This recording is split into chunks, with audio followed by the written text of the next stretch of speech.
As the first time po Kuya Jerry preached about resting in prayer, he already used rest in peace or rest in God. Something like that po ang title. Who remembers that po? Remember? O ako, RIP. Sige po, you can put the title. When I was doing this, I didn't remember what was the title of Kuya Jerry's preaching actually. But in my mind, so we keep talking about rest. So, RIP. What does it stand for? Ay, do you visit cemeteries? Nakakita na kayo ng lapida? Have you seen those tombstones, right? That you see, right, in the cemetery? You always see that, right? Or when you attend some kind of a viewing or a funeral service, you see that ribbon on the flowers, right? On the bouquet, and it will say RIP, RIP. RIP, what does it stand for? Rest in peace. Amen po. Now, the interesting thing is that's a very common phrase po, right? Rest in peace. And we see there, what does it mean po? On a gravestone, it means a wish that the person buried there will have peace in death. Kaya you only hear the RIP when somebody dies, isn't it? Is that a good thing or a bad thing? We wish it well, right? We wish well, whoever was buried there, that that person will have peace in his death or in her death. But isn't it sad if we only gonna wish each other that you will have peace when you die? Can you look at your seatmate? Can you look at your seatmate? Do you wanna wish your seatmate to have peace only when he dies or she dies? Or you wanna greet your seatmate and say, no, but I want you to enjoy the peace now, not when you die. Isn't it po? Huwag na mahantay mamatay pa bago magkaroon ng kapahingahan o kapayapaan, di ba? Nagpapahinga lang yung katawang lupa, pero alam natin na yung ating spirit ay may pupuntahan pa po if you have the Lord Jesus. We know that's only the physical body that is resting, basically. Resting from what? Labor, no more jobs, no more cooking, no more cleaning of the house. Nag-rest yung physical body, right? So the physical body is rested, but of course, we are a triune being, right? Body, soul, and spirit. Where does it go? So very important po that we know that the Lord means a different kind of peace. This is what it is po. In Hebrew word,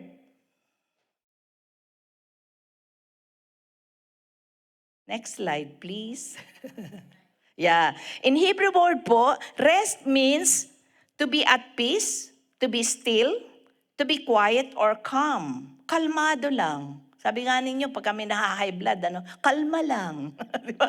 Kalma ka lang kapatid. O, di ba? So, yun ang reminder natin. Pag sinabing kalma, medyo tumahimik lang ang spirit mo at tumahimik ang bibig mo. O, di ba? Parang ganun, Right? So, what does it mean po? In Psalm 37:7, it says, rest in the Lord and wait patiently for Him. Again, it's not a favor being asked by the Lord. It's actually a command. The Lord is telling us, you should know how to rest. Amen po ba? Rest. Sabi ng Lord, rest. If you only hear one word, active voice again po yan, right? Ibig sabihin, nag-i-instruct ang Lord. The Lord is giving us instruction. So when the Lord says rest, that's what He meant. So does it mean po, we will wait? As I said, we will not wait until we die before we do those things, right? So praise the Lord that what He meant for us is to enjoy peace while He is or we are alive. Amen po ba? The question po, kasi, for this morning po, I will use interchangeably rest and peace. Amen po ba? Kasi when do you really say your body, your mind, your soul is at rest? Diba? At peace ka eh. At peace ka with everything. Amen po ba? Kaya may rest ka. Hindi po nabibili. We cannot buy rest, right? And then we see here po, the question is, why do Christians cannot enjoy the rest or the peace of God? Number one reason, we already know that the enemy meant the opposite of what the Lord meant for us. Amen po ba? If the Lord meant to give you peace, it says there, right? He will be the one as we patiently wait for the Lord, He gives us peace. And therefore po, the enemy for sure would want to steal your peace. Given na po yun, right? So I hope we understand that. It's not even a mystery. You know that the enemy is roaming around, waiting for someone to devour, right? To just eat up alive. And therefore the question is, he may not be able to eat you up alive, but he can torment you. He can torment you. He can oppress you, right? We know that for sure. And when is the oppression happening? Normally, when we are not at peace, you're so troubled. Your spirit is not at ease. You're so troubled. You're so worried. You're always thinking of this and that and all negativity and all that stuff po, right? So, we notice po that if we are aware that the enemy is the one trying to steal our peace, we should rely on what? Even the Lord did not hide that from us, right? We sing that song, right? In this world you shall have tribulations, but be of good cheer. Be of good cheer, for I've overcome the world. Yun po yun sa ating Bible verse na John 16:33. The Lord already spelled it out for us. Amen po ba? In this world, you shall have tribulations. Ang sabi nga po, sometimes, what happens is, young people who are still in school, those adults who have gone to school, we have another school. Sabi nila, the school of trials. Sabi po ba, the Lord sometimes allow us to pass through the school of trials until you get it. Right? Remember po, the Lord doesn't inflict to us all this misery and testings and chaos in our lives, but the Lord can allow those things to happen, just like Job, because He wants us to mature in faith. Amen po ba? So never give up po. Always remember po, never give up. When something is not working right, you think that somehow something is off, it's not happening the way you want it, when you know something is not happening the way the Lord wants it in your life, and you know that in your spirit po. You know that. Mentally, you can see that, I don't think the Lord meant this to happen to me. If the Lord doesn't mean it to happen to you and you know that, then all the more don't give up, because you know exactly that the Lord will be there to save you from that testings and trials. Amen po? Okay, I want to see the hands po of those who are undergoing trials. Don't be shy. Right? Everybody actually has a trial. Some may be a little bit, some may be bigger ones. Maybe sometimes you think it's impossible for me, but you always have something. Because the moment, how do you know we have trials? The moment your mind is occupied with something, you know you have a trial. Di po ba? Because you know it's out of your control. You know you do not dictate what's gonna happen. Therefore, when that thing happens, right away you know like, why am I being tested? Right? Just keep going, because you're always given by the Lord a resilient faith. Amen po ba? The Lord has already intended for us to mature in faith. Amen po. So second one, right? I want this one also as an assurance po, the next verse. Right? This is an assurance from the Lord. John 14:27, peace I leave with you, my peace I give you. I do not give to you what the world gives. Do not let your hearts be troubled, and do not be afraid. The moment po there is fear, what do we say always? When fear is present, faith disappears. For me, my illustration po is sa English, sa Tagalog, seesaw. You go in the playground, right? How do you call the seesaw? That goes like this, di ba? You have two people, and when one goes up, the other one is down. And you try to go like this to enjoy the ride, right? So in our faith, is the same thing. Faith and fear are the same. It's the same illustration po, right? When faith is up, fear is down or even disappears, right? But then, when your fear is up, your faith is so low. So what do you need to do? Simple. Increase your faith. Amen po? Increase your faith. Because you know when faith is there, fear disappears. Amen po ba? Because you know that fear is from the enemy. He wants to disturb your peace. That's the definition of fear, right? Fear is actually disturbing your peace. The moment it sets in, you're losing your peace. Amen po ba? So very important po that the Lord is teaching us how to rely on the peace that He gives, not as the world giveth. Sabi nga nun, why is it, what kind of peace will the world give you? The world can give you peace when you think you can buy everything, when you can pay all your bills. That's the kind of peace that we enjoy in the world, isn't it po? That's why we learn how to budget our money. We keep saying, well, if I know how to budget my money, I stick to my budget, then I know I don't have to worry. That's fear, one fear less, right? But then, with the Lord po, regardless you are going through testings and trials, you can still enjoy the peace of the Lord. you can still enjoy. Kaya nga, it's the peace that passes all understanding. You cannot even comprehend it. Hindi mo maintindihan bakit ka tahimik kahit nagkakagulo na ng mundo sa paligid mo. Amen po ba? Natataranta na lahat ng tao. Of course, mamaya po, didiscuss natin ano yung nakaka-affect pa sa atin na nawawala ang peace natin. We will still discuss additional thing here. Additional factor. That's why we lose our peace. We're too busy. We're too busy. O sometimes, hindi lang po yan sa ministry. We're busy with the world itself. Because we have needs. Let's acknowledge po. We have needs. Right? Kailangan ko magtrabaho, meron akong mga anak, kailangan maglagay ng pagkain sa table. Right? And for the students, what do you need to do? What makes you busy, young people?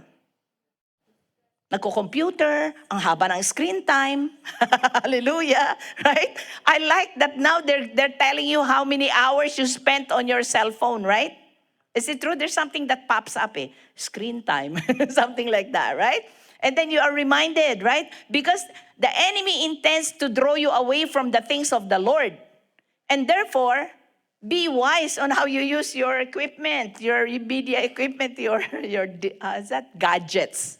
The gadgets po, right? Sometimes they take us away from the time that we should spend for the Lord. Even if it's for ministry, sometimes it does happen. Amen po ba? Now, however, disclaimer naman po, there are some Christians naman po, right, that it's time for you to get busy. Amen po ba? We cannot be too busy, but we cannot be too lazy.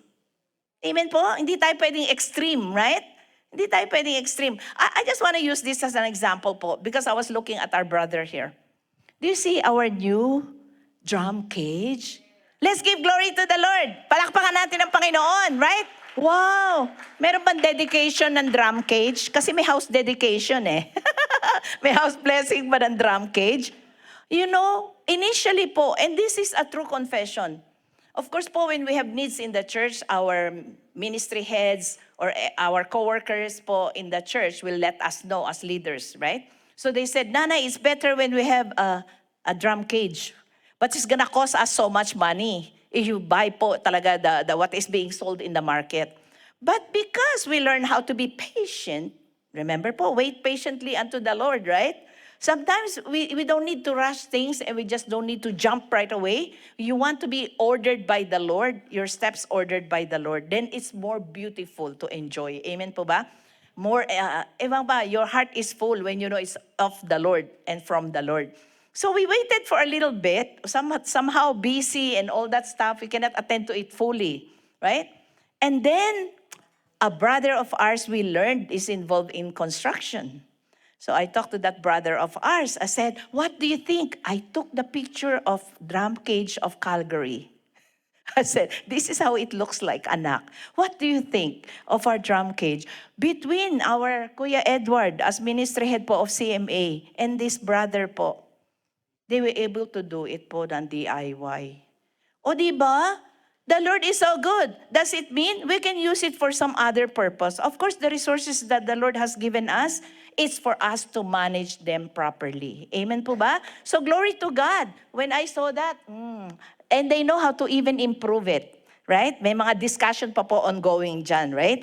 So we cannot be too rested to the point naman po, I put it there, we should not be too busy to the point that our busyness doesn't produce any fruit or it turns out into dead works, right? The Bible encourages us to be fruitful. Of course, our very vision by itself, it says bear fruit that remains. Amen po ba? So, there's another one that I want to mention there. You cannot be too busy po naman. You cannot say, I'm so rested naman, as I mentioned earlier po, di ba? To the point of laziness. You cannot just always say, I'm resting, I'm resting, I'm resting. Wala na, nothing was done. Kasi everybody is resting. Amen po ba? So, we have to be mindful of that, is what I'm saying. Now, the time to relax is when you don't have time for it. True? The time to relax is when you don't have time for it. Meaning say, you're becoming too busy. You don't even have time to breathe and sit back and relax. So when you find out po, sometimes Papa Bliss and I, we have our offices po up and down. I mean, the kitchen table, and Papa Bliss is in the basement. And sometimes we will talk to each other and we say, why are we always sitting down as if we're still having our office in the secular work? That's the scenario in our house po. With Papa Bliss and I, we're still always working about church stuff po. And then one time I just said, my back is awi already because I've been stooping like this, right? And then I just said to myself, of course, one of our sisters will always remind me, Nanay, go for a walk even for 30 minutes every day. And then I will literally pull myself out of the kitchen table and step out and walk. And I kept saying, wow, I couldn't even find that. Look at your watches. Resources given by the Lord, right? A resource given by the Lord. You can program it to remind you, right? It pops up, time to stand up.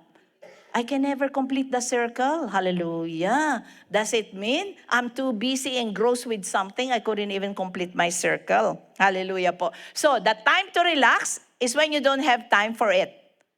So when you say to yourself, I'm so busy, I'm doing something, I have to do this, I have to, all the 1, 2, 3, 4, 5 already on the list to do, right? And you don't even have time to relax. Then that's the time to do it. Amen po? The next one po, reminder, why we cannot enjoy the rest or the peace of God. Our emotions get the better of us. This is a quote by, you see the name there po, right? And he said, Robert Solomon says, we live our lives through our emotions. And it is our emotions that give our lives meaning. In a way, it's true, right? Because you're not alive if you cannot feel what's happening in your life. You're not alive. You don't know when you're sad, when you're happy, when you're angry. Of course, you always have the emotions involved there in your daily life. But the important thing po is, we always acknowledge biblically that the spirit is willing, but the flesh is weak. We always confess that, right? But at the same time po, we want to know po that when you talk about feelings, it's not just the emotions, it's not just the feelings. Of course, the mind is involved, right? Everything is connected. So you know also that when your emotions is high and when it is negative, it impacts also your mind. And at the same time, of course, that disturbs your peace. Amen po ba? Right? So, ano po mga example natin doon, right? May mga example tayo ng anger, bitterness, suddenly something triggers your negative emotion. Right? And if you allow the emotions to run your life, you know it's not gonna get anywhere good. It will not end up in a good place. Because normally po, emotions are bad leaders, right? We keep saying they're bad leaders, they're good followers lang. Right? Meaning say, ang emotion po natin dapat pinapasunod natin sa atin. Hindi po pwede yung emotion mo ang nagli-lead sa'yo. Tama po ba? Pag emotion ang lead sa'yo, your decision making is already screwed up. That's why we don't make decisions when we're angry, isn't it? Sometimes you even blurt out words that you should not be saying when you're angry. Oh, mga mag-asawa dyan, taas ang kamay. O, di ba? Nag-conflict lang eh. Let's say that in English. I think husband and wife, never let emotions run your relationship. Because in a relationship, of course, when there's something triggered and it turns out to be negative, and then you make a decision at that point in time, you know, even the words that come out of your mouth are not pleasant. Amen po. Who said somebody? I think it was in our session yesterday, right? They said, when you hear people shouting, it was something like that, as if they're not close. Because when you are close, you whisper. But when you are far apart, you shout. Husband and wife, that was my takeaway yesterday. Husband and wife, when your voices are rising, you're actually tearing yourself apart. Amen po ba? True, right? Because if you are close to each other, you will not shout. You will whisper. Kaya nga po, sweet little nothings ang tawag. Di ba? Sweet little nothings. Amen? So, even for the young people, don't shout at each other. Of course, they always shout. They're full of energy, right? Even when they're close to each other, they shout. they express their emotions. So, let's be reminded po, Proverbs 14:30. A heart of peace gives life to the body, but envy rots the bones. Usually po, conflict is caused by jealousy. Oh, you're gonna say, no, there's no third party in our relationship. Why do we have conflict? Remember, because initially, when you hear the word jealousy, you're thinking of already of a third party in a husband and wife, right? No. Jealousy is defined in the Bible. I believe it's in James. It is when you think of your self-interest before your spouse. That is jealousy. You're being so selfish, right? As if na, no, I don't want to share that. No, it should be me first, right? That kind of thing. So jealousy is not always about third party po, right? But the moment you protect your own interest only, instead of trying to glue together and work together as husband and wife, then conflict happens. Then you lose your peace, right? Oh, Psalm 62:8. King David is a very good example po. He knows that sometimes there are events in his life, he lost his peace. There are seasons in life. It's the same thing with us Christians. When you look back, how old are you? Okay na lang sumagot niyan. You answer yourself. How old are you? And when you look back in the highlights of your events in your life, maybe the highlights of your life somehow, not necessarily the whole 9 years of your age, but you can say, the highlight was this when we had a baby. The highlight was this when I got a promotion. The highlight was this, I got laid off. You know what I mean? Negative or positive. There'll be highlights and seasons in your life. But when we learn those lessons, then we're gonna look up and say, yes, because I remained faithful to my God. I remained steadfast with my God. Look at Psalm 62:8 when King David said, trust in Him at all times, you people. Pour out your hearts to Him, for God is our refuge. So when you are really troubled, that's why we keep saying po for husband and wife, when you're troubled, don't even call your parents or your in-laws or even your church mates. Don't call the pastor yet, okay? Call to God first, right? Jeremiah 33:3. Amen po? Take the hotline that the Lord has given us, right? So it's very important po at that time, David found the reason. When I am really down and the world is crashing down upon me, I have to kneel and acknowledge I need help from my God.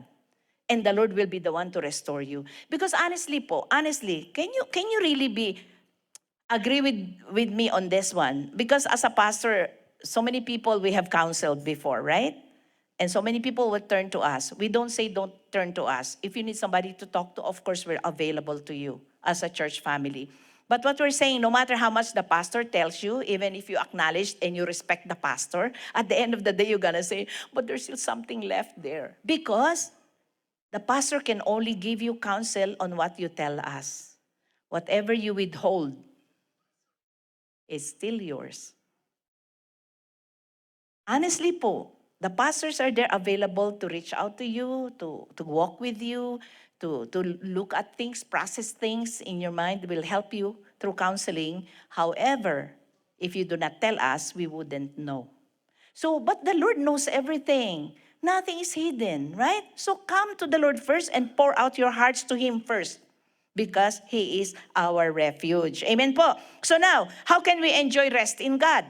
So if you notice po, I just use the acronym of rest, R-E-S-T. R. Remind yourself to be still. Wow. Yeah, yung nga yung sinasabi ng kaibigan mo, pag sinabing kalma lang, minsan you don't notice yourself, right? Others will notice you and you say, kalma lang. Minsan naman, after na nasabi mo na o after may nangyari na, tsaka kayo mag-iisip, naku, teka, napalakas yata ang boses ko doon. Something like that. Hindi yata ako kalmado nung kausap ko si ganito, si ganyan, right? Kasi you're so passionate with what you're talking about. So very important though, but we have to remind ourselves to be still. What does it mean? There's that inner quietness, serenity, a settling of the mind, right? And it says, soberness or clear thinking. That's favorite ko yan yung Isaiah 26:3. Thou shalt keep him in perfect peace whose mind is stayed on thee. Because when you focus on the Lord, everything else fades. Again, when you focus on the Lord, everything else fades. Kapag ikaw ang nakikita mo ang mukha ng Panginoong Diyos na makapangyarihan, mahal na mahal ka, at kaya niyang gawin at tuparin ang lahat ng kanyang pangako, nawawala po yung mga problema mo, nagdi-disappear siya. Amen po ba? So always remember that we need to focus on our God po. Amen? And we can enjoy the peace that He wants to give us. However, sabi ko nga, hindi naman tayo pwede na lang nagme-meditate parate We gotta be quiet. I just want to enjoy the presence of the Lord. Amen po ba? E, exercise obedience in the Lord. Do we really need to exercise obedience in the Lord? Yes, because you have your free will and it doesn't come automatically. Agree? Oh, let's talk about taxes, government something. When there's some government regulations, you want to change the government to do this, that, right? Because you're going to just say, I just want to obey. But with the Lord it's different because what is important there, peace is the blessing of obedience. You want rest in the Lord? Obey the Lord. Because what happens when you obey the Lord? You put yourself in alignment, right? So we have this saying that says, do not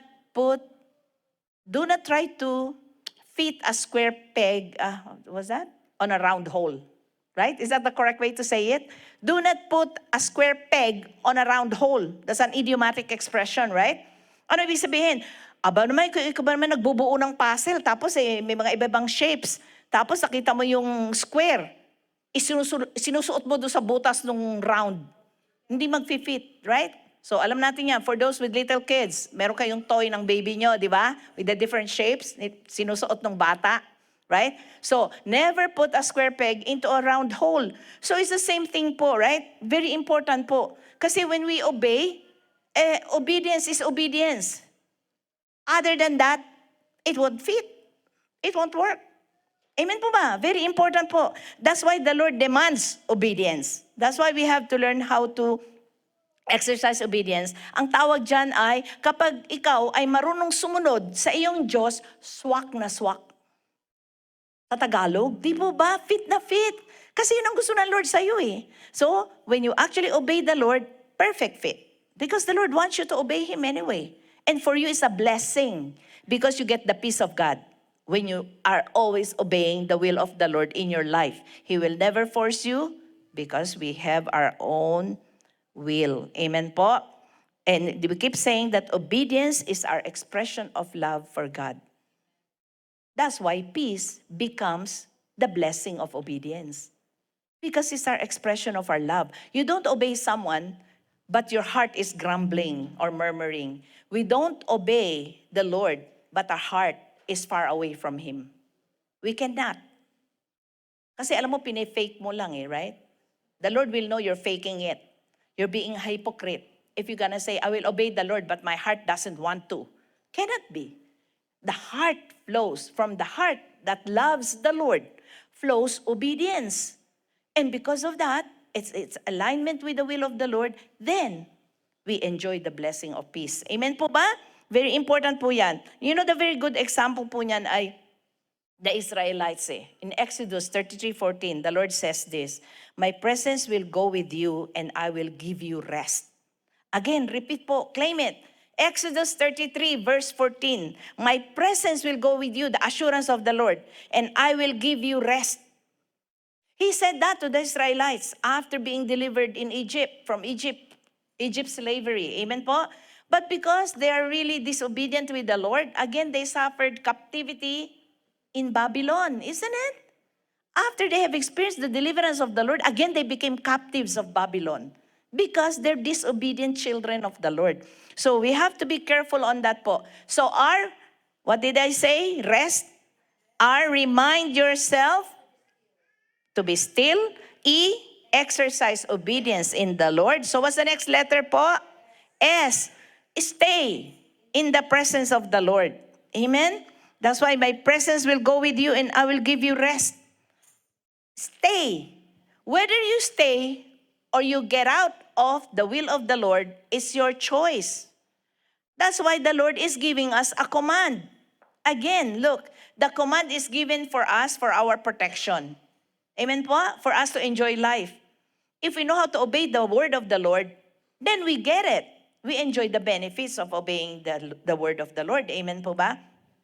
But when you say, well, sometimes I know I want to make a decision, I want to make an action, even though I know it's out of the will of the Lord, then you suffer the consequences. The Lord will not force you. Amen po? People of God, the Lord will never coerce you because He wants a heartfelt obedience.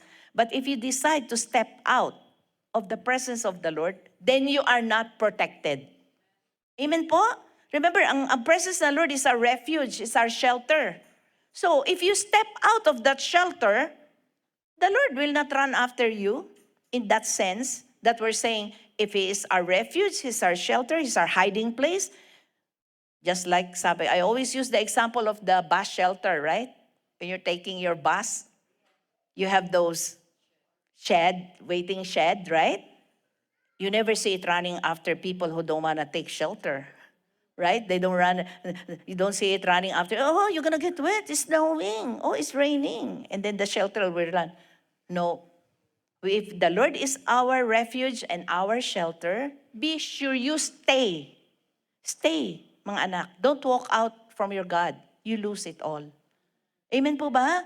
Kaya nga, whenever, sometimes there are so many enticing things that the world will offer us that you almost want to step out of the presence of the Lord. It's pretty there. It seems better there. So it seems pleasurable. I'll enjoy it for a bit. Eh kung dumating ang Lord, nandun ka pa, nag-enjoy ka pa dun sa sin mo. Eh paano naman yun, di ba? Right? I'm just saying, if you decide to step out and the Lord comes, then you're not even in the shelter, in the protection of the Lord. And you know, when you are not in the shelter or in the protection of the Lord, what does it mean? Because you're doing something opposite. You're doing something that is not in accordance with the will of the Lord. That's why you're stepping out. Amen po ba? The last one po, trust God's faithfulness. Oh, we sing that too, no, kuya? Sorry, hindi po ako singer eh. Pero yung song na yan, very powerful, ano? Steadfast love of the Lord never ceases. Right? His mercies never come to an end. They are new every morning. Great is thy faithfulness, O Lord. Imagine the faithfulness of the Lord never runs out. He's consistent. He always there. He always gives it to you, right? So, every morning, you will experience the faithfulness of the Lord. Very important po yan, mga kapatid, right? The only question is, are we willing? Are we willing to trust our God? Because when you talk about trust, why do you trust somebody? Because it's talking about loyalty, right? Being steadfast, trustworthy. And if you have that personal relationship with your God, you know it already. That there's nobody else to trust 100% except your God. Amen? 110%. Because you know He can do better than you. You know He can do a lot more for you. Amen po ba? So, we see this po, na isang reason about God's faithfulness, it is the firm adherence lang po, walang in. Firm in the adherence to promises. Oh, it could be, there could be an in there too. It's okay. Ibig sabihin, ang Lord ay tutuparin ang pangako niya. Pag pinramis niya, meron siyang ability and authority to fulfill it. When the Lord promises something, that's how you define God's faithfulness. When He promises something, He can do it. So you can put your trust, right? The good example po niyan parati is, remember po, we have the Niagara Falls. Sometimes there are daring people who will put a cable from one end to the next. Of course, I don't know how far they are from the actual falls, right? But they will walk. Now, if you see someone walking in a cable put between the two ends of the Niagara Falls, you say, wow, amazing, amazing. I said, wow, I'm so glad that he can do that. I'm so happy for him. And then he comes to you and he says, you want to join me? I'll put you on my lap. Let's cross the Niagara Falls. O kaya hindi. Will you agree or not? If somebody says, come with me, because I can walk really on this cable, right? And cross Niagara Falls. Palagay ko, tatakbo ka eh. You will hide, right? No way, just do it yourself. Well, trusting the Lord is like that.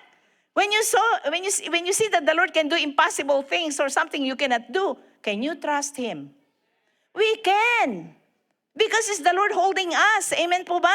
So that's why we know He has the capacity and the authority and the ability to fulfill that. So remember this po, 1 Corinthians 1:9. God who has called you into fellowship with His Son, Jesus Christ our Lord, is faithful. Again, ulitin po natin. Let's repeat. 1 Corinthians 1:9. Everybody say it.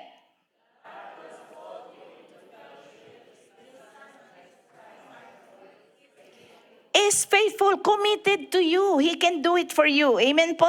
Therefore, if we know that the Lord wants us to enjoy His rest, His peace that passes all understanding, what should be our response? Therefore, if we want to enjoy the rest of the Lord or in the Lord, we should pursue peace with others. Because there are 3 different kinds of peace po.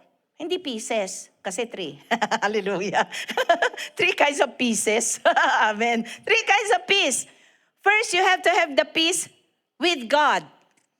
Of course, means say you have to be aligned with the will of the Lord so you enjoy the peace of God. Second, you have to enjoy the peace with others.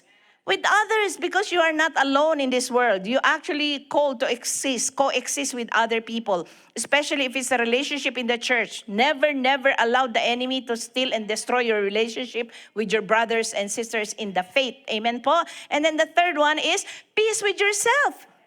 You have to be at peace with yourself. When are the times you find yourself, you're fighting with yourself? When you know you screwed up. Right? When you know you screwed up, you know right away you lose your peace. Because you know it's a willful decision to do so. Maybe you're ignorant. I'll give you the first benefit of the doubt. The first time it happened, you're ignorant about it. But because the Lord is there to give you guidance and the Holy Spirit reveals you all the truth, well, if you are just really connected with the Lord, then you will know exactly what to do next. Don't repeat the same mistake. Don't get into a cycle that you can never get out. Always, always. So very true po, right? As we enjoy the peace of the Lord, and what is His promise? Matthew 5:9. Blessed are the peacemakers, for they shall be called the children of God. If you are a child of God, you are always pursuing peace with others. Amen po?